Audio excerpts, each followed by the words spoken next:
Star Trek Ascendancy, the Dominion War expansion. The Gamma Quadrant says hello.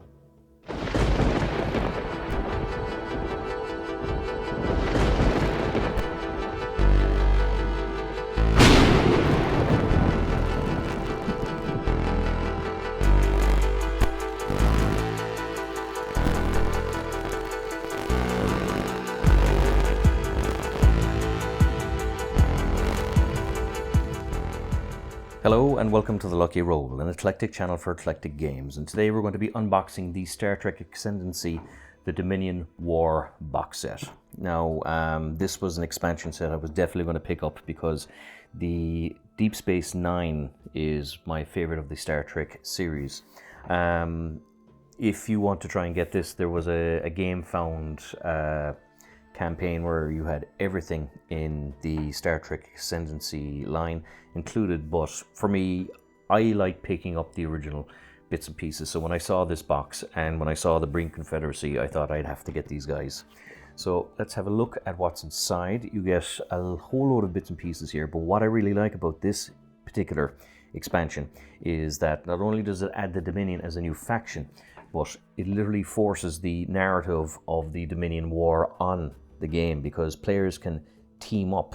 So as you can see, the Dominion War variant changes the playing field by dividing the civilizations into two rival alliances. So you basically have teams in this version of the game.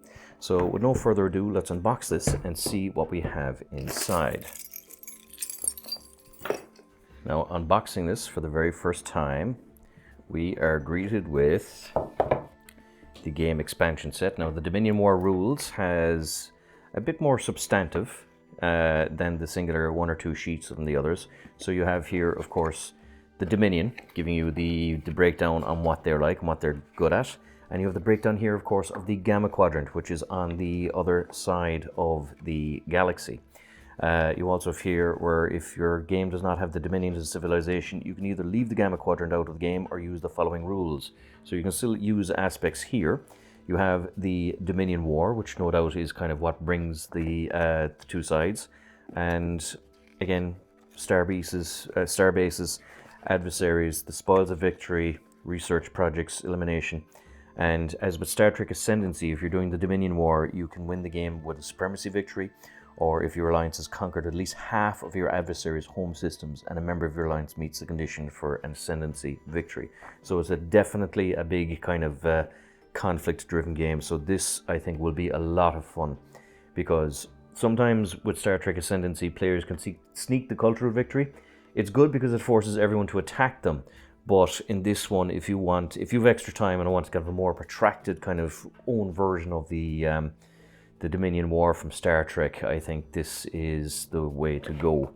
We have here the Dominion board sheet, so just zooming in on it.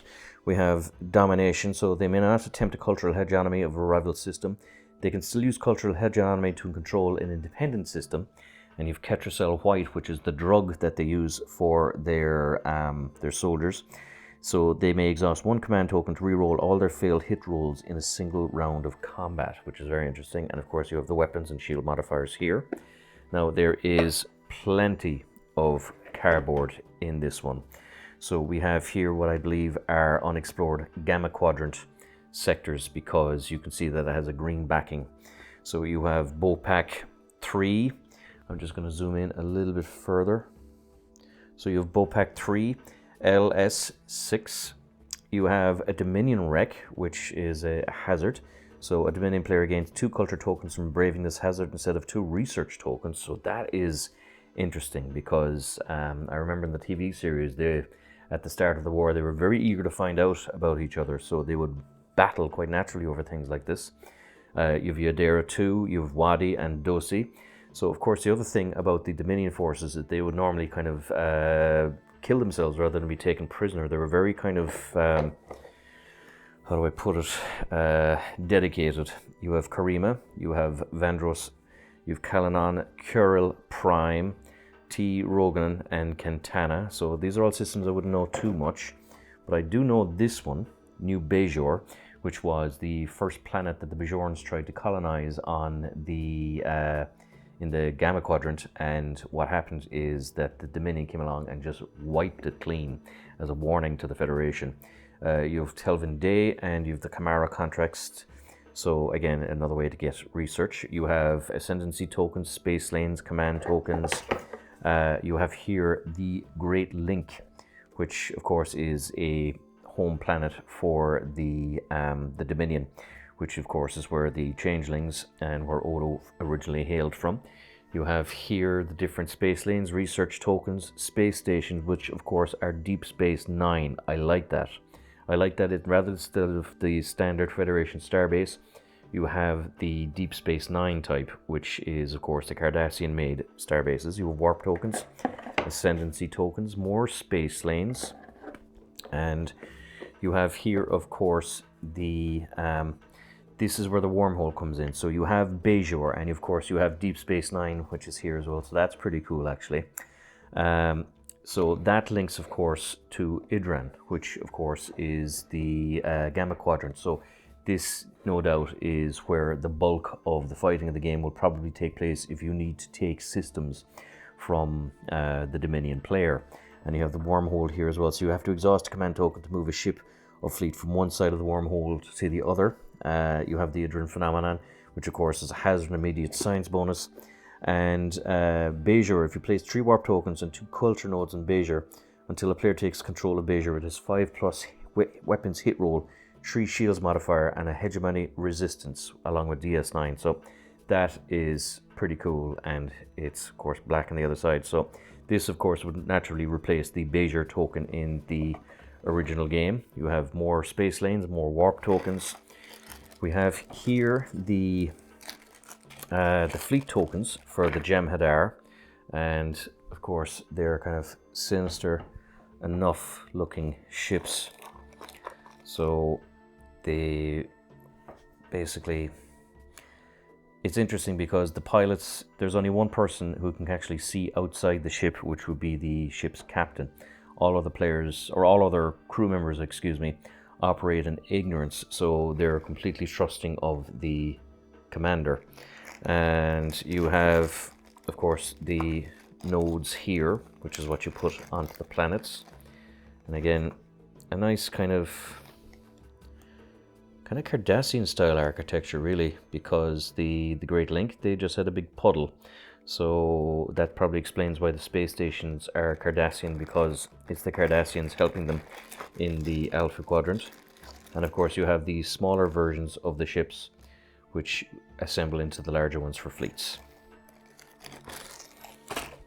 We have, of course, the culture, research and production nodes, and we have here the fleet tokens. So I'm just going to zoom out a tiny bit.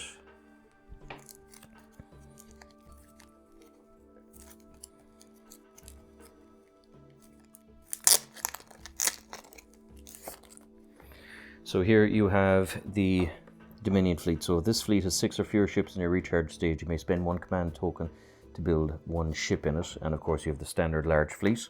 You have a battleship fleet where you can exhaust an extra command token to move this fleet and increase the shield modifier of this fleet by 1. It is a tactical maneuver of retreat move of 1 after a space battle or planetary invasion, so a bit more mobile. And a strike fleet where it allows you to hit in the first combat round, and you have to spend a command token to have all this fleet's hit rolls automatically score a hit. So again, they're saucy enough. They're not a pushover, the Jem'Hadar. And we're going to put this back. Actually, we have here, these must be the trade agreement cards. So you have, of course, trade agreements with different factions, and you have a lot of exploration cards here. So the first one is the Resistance, which is pretty cool because you have here Dumar basically urging an uprising. So resist today, resist tomorrow, resist until the last Dominion soldier has been driven from her soil. Legat Dumar. So place an unused ship of hostile rival on this card. Exhaust the forces rival to reroll up to 2 dice during a space battle. Discard this card and return the ship if the rival becomes peaceful. That's interesting. And you have Vash, which of course is Picard's friend, and she went on a big kind of tour with Q, an interesting character. I'm surprised to see her here, of course. She's a Gamma Quadrant archaeologist. I'd hardly call the Gamma Quadrant uncivilized. Some of the cultures of histories that date back millions of years, so you may use culture instead of production to build ships. Pass this card to a rival if they give you 2 production tokens during their command phase. So that's an interesting thing. So you give these to your allies. You have an arms race with the Ferengi, of course. We found ourselves in a temporal arms race. So to gain a strategic advantage, we developed the Daedalus project. Choose a hostile rival and may draw the top advancement from your own advancement decks.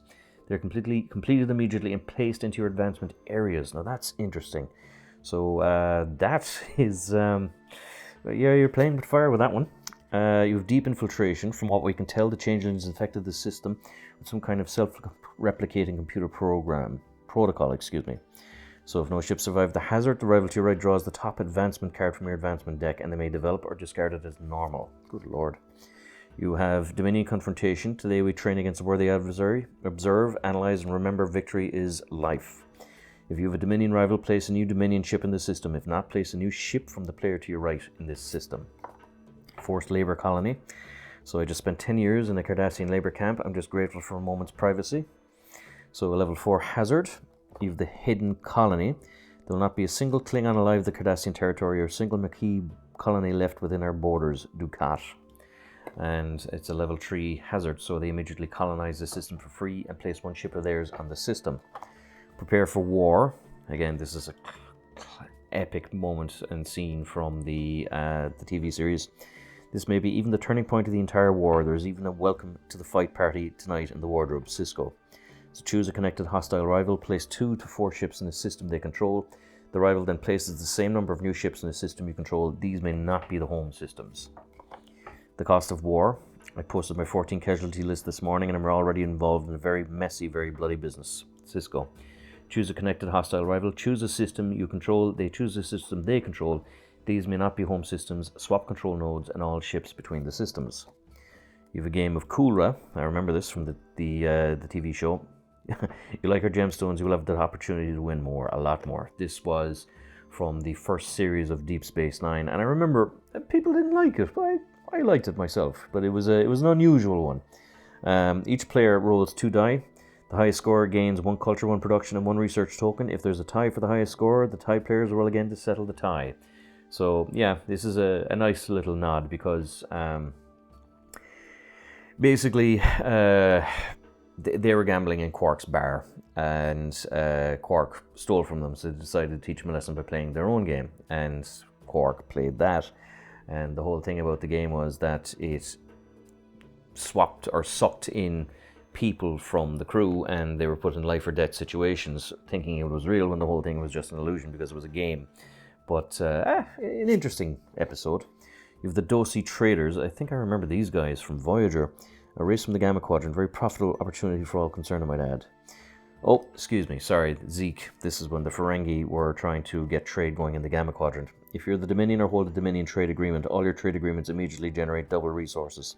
If not, exhaust all of your trade agreements. I remember these guys. They were hyper aggressive. Rescued archaeologists. Oh, of course, Vash was in Deep Space Nine. So this doesn't make sense. A human alone in the Gamma Quadrant for 2 years. She claims to be an archaeologist. Of course, it was Q that brought her there. And this is how Q actually met Cisco for the first time. So you gain 1 culture and 1 production token. A secret base.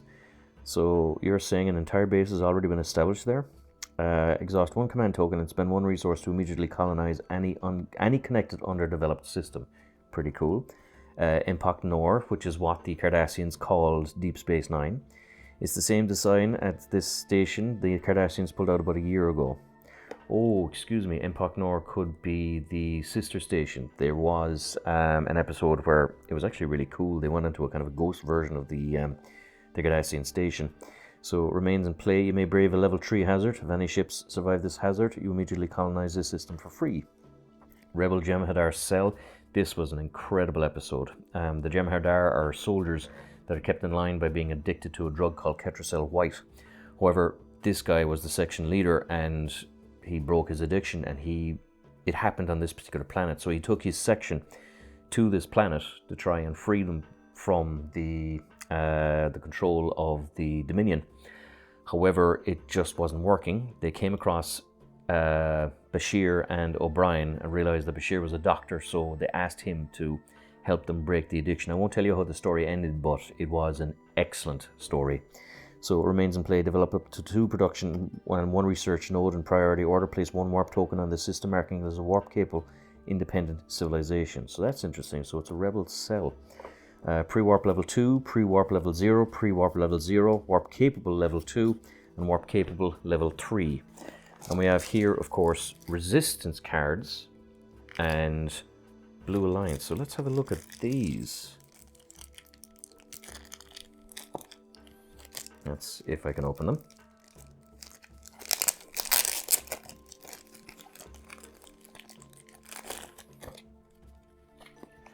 So you have a lot of resistance cards. We've Red Alliance cards, a lot of them. A lot of Blue Alliance cards. And we have Dominion advancements, of course, and other Alliance cards. So we'll look at the resistance cards first.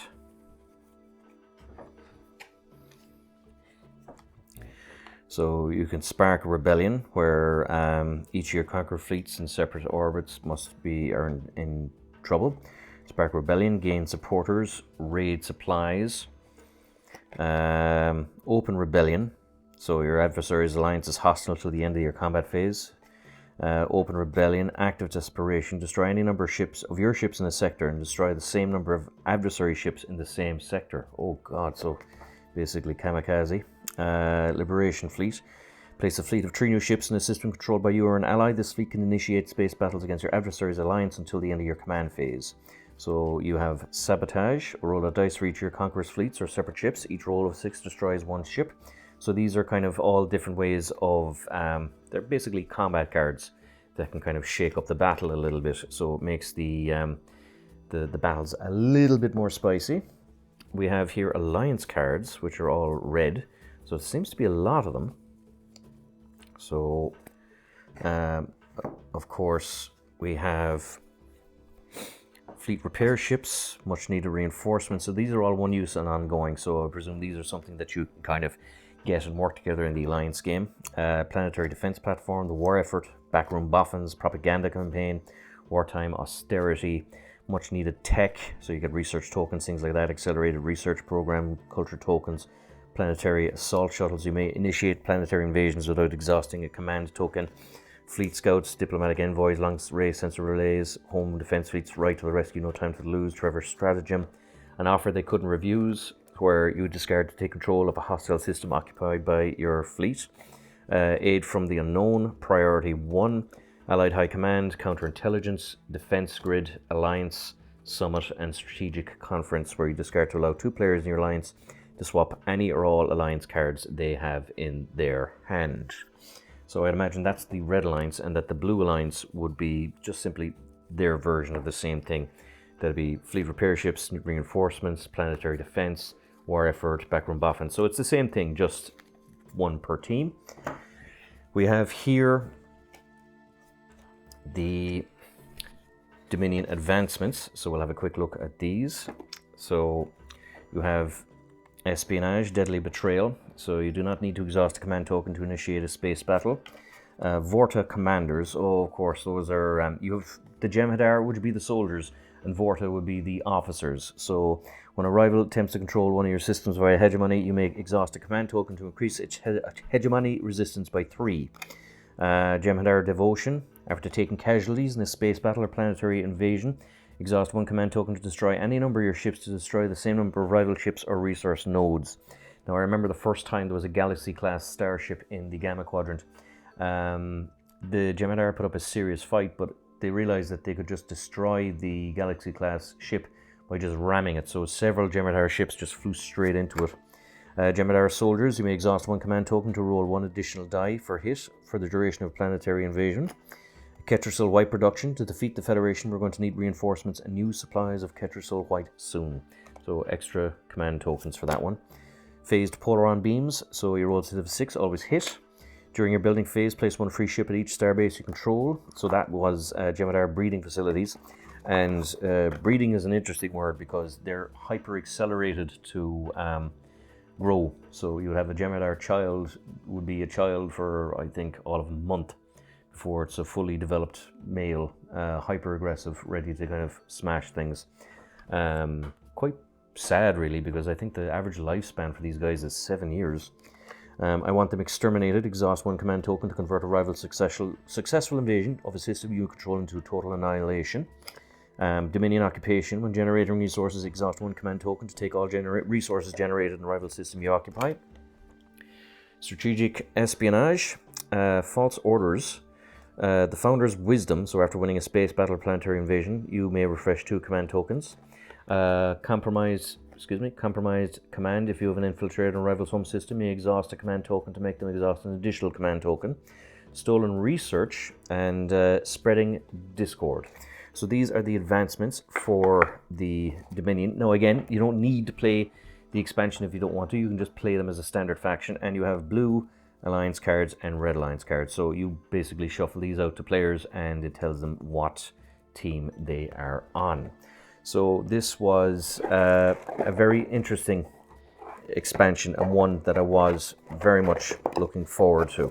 And I was lucky to get it because, like I said, it's a bit of a passion of mine to find the old kind of boxes and expansions for board games I really like. And I'm a big fan of Star Trek Ascendancy. So to see this in the wild and snag it for what I think was £40 was quite fortunate. And a big thank you to Tony, because he was the one who found it for me. So as always, if you like these videos, please like, subscribe, all that good YouTube stuff. And until next time, this is Sean, signing off.